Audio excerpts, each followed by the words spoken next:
اور سانحہ کربلا بہت بڑا سانحہ ہے، اس میں کوئی شک نہیں۔ حضرت حسین کے صبر اور مثابرت اور استقلال اور شجاعت یہ مثالی ہیں تاریخ کے اندر، اپنے سامنے جو ہے اپنے ایک ایک کر کے چراغ گل ہو رہے ہیں، خاندان سارا ختم ہو رہا ہے، شیرخوار بچے شہید ہو رہے ہیں۔ بہرحال اس میں کوئی شک نہیں کہ تاریخ انسانی کے عظیم حوادث میں سے وہ ہے۔ ذی الحجہ کے مہینے میں حضرت عثمان شہید ہوئے تھے،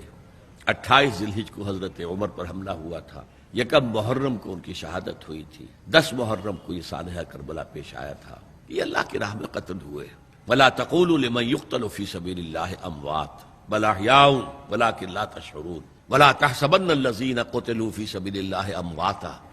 بَلْ أَحْيَاءٌ عِندَ رَبِّهِمْ يُرْزَقُونَ۔ لیکن وہ شہادت علی الناس کی ذمہ داری جو مجھ پر اور آپ پر ہے، اپنی ذاتی زندگی میں آج سے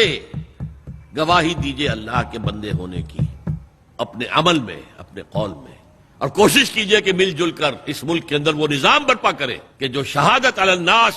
دین حق کے ایک کامل نمونے کے طور پر دنیا پر حجت قائم کر دے کہ دیکھ لو اپنی آنکھوں سے، یہ ہے وہ دین حق جو محمد لے کر آئے تھے۔